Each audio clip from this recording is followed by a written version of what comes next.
Welcome back to Med School. I am Dr. Andrews, Professor of Medicine, Consultant Neurologist. This part of series on brainstem simplified.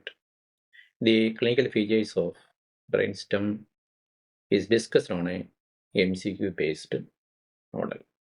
So let us take the first case. This is history of a patient with Tremor palsy on the right side and contralateral hemiparesis. Which artery is most likely? I request you to take a piece of paper and write down the answer before proceeding. So the correct answer is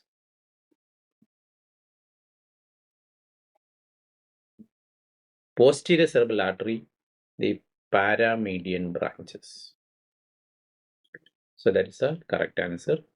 But this, what is a syndrome? So here what you are seeing is a patient with Tremor palsy on one side, that is on the right side, and on the opposite side, patient has got weakness. So here there is a Tremor palsy, and on the other side there is a extensor plantar and other pyramidal signs. This is the classical Weber syndrome. There is a crossed finding, that is ipsilateral Tremor palsy with contralateral hemiparesis. This is what we call as the Weber syndrome. Now we look into this picture. So here you can see there is ptosis, down and out eyes. That means the patient has got a right-sided Tremor palsy, and the opposite side there is. So this is the Weber syndrome. So what is the anatomy? You can see that this is the midbrain, and that this is third nerve nucleus. Third nerve is damaged here. The corticospinal tract, which is coming down and crossing in the medullary pyramids, is affected. So the fibers are not across, so the weakness will be on the opposite side. So this is the typical Weber syndrome. Hope the anatomy is clear to you now. So take a piece of paper and draw this picture. So here, this is the colliculus. Draw like this.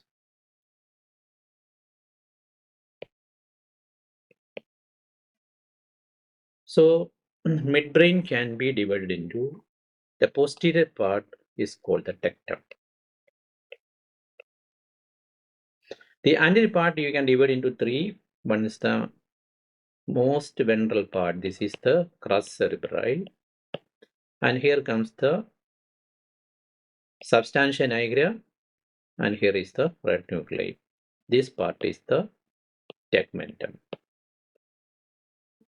So the midbrain can be divided into three parts. The posteriormost part is the tectum, which contains the quadrigeminal plate. Superior colliculus for visual pathway and inferior colliculi for the auditory pathways. Anteriorly, there is a tegmentum which contains the reticular formation, the cranial nerve nucleus, and other pathways. And the most anterior part is the crus, which contains the descending motor fibers, the corticospinal. So in this patient, the lesion is in the ventral tegmental region.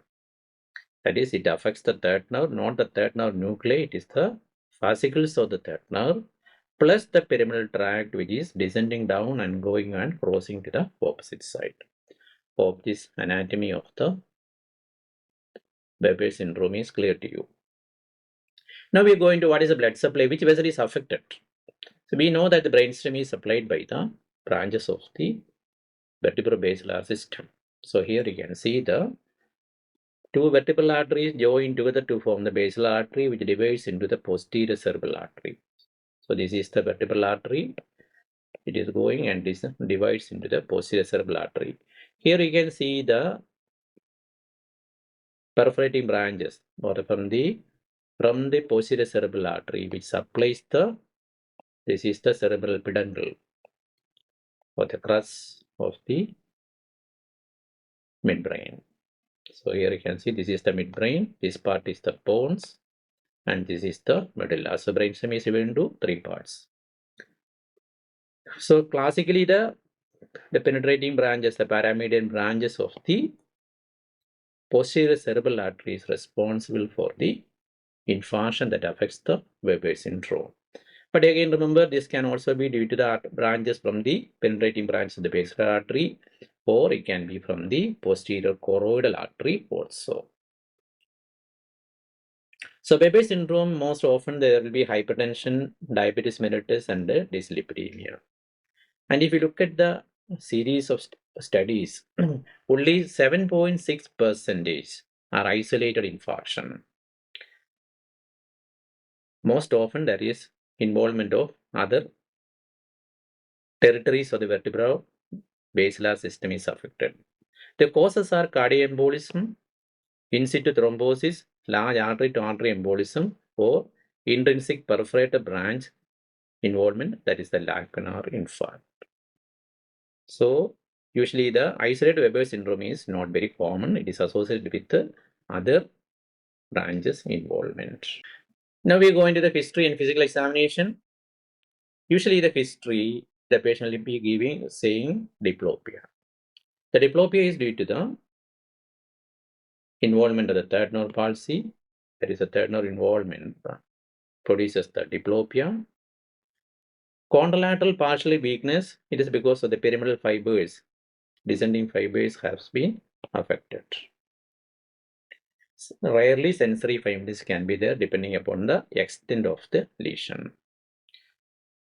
So the midbrain syndromes are divided into mainly the tactile lesions that we will discuss in another session. Anteriorly, the ventral midbrain syndrome is the Weber syndrome. Then, depending upon the involvement of the others, there is Benedikt syndrome, Claude syndrome, and North-Nagel syndrome. So let us look into this. So, ventral pontine, Benedikt syndrome, the lesion is here. The third nerve fascicles are affected and the motor fibers are affected.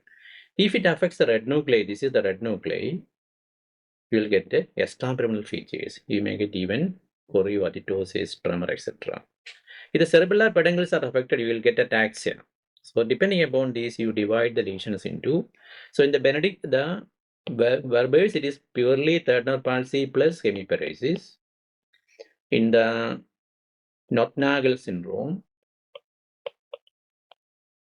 you get ataxia. In Benedikt syndrome, we already mentioned, there is extrapyramidal. And the Claude syndrome is a combination. The C is there, you remember the combination. You can get features of the Weber syndrome plus extrapyramidal plus ataxia can be there. So that is the Claude syndrome. So predominantly divided into Weber syndrome, North-Nagel syndrome, Benedikt syndrome, and Claude syndrome. Claude is easy to remember, combination. C combination.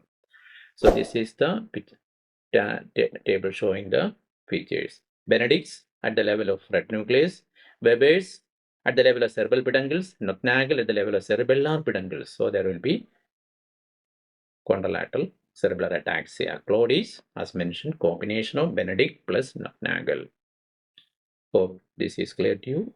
Few terminologies, two more terms which are related to Weber's. One is the Sturge-Weber syndrome. This otherwise called encephalo-trigeminal angiomatosis. There will be port vein stain in the V1, V2 region of the trigeminal plus leptomeningeal angiomas. You may see calcification. So the more characteristic feature is the port vein stain. Another important condition or a rare clinical condition is the Klippel-Trenaunay Weber syndrome KTWS. There will be port vein stain. The varicose veins may be there. Plus there is a soft tissue, the hypertrophy, soft tissue and bony hypertrophy leading on to asymmetry of the limbs. So these are the two terms in addition to the classical Weber syndrome. So in this session, we have discussed about the Weber syndrome, its anatomy, and a brief look into the anatomy of the midbrain. Anatomy of the midbrain will be discussed in separate session.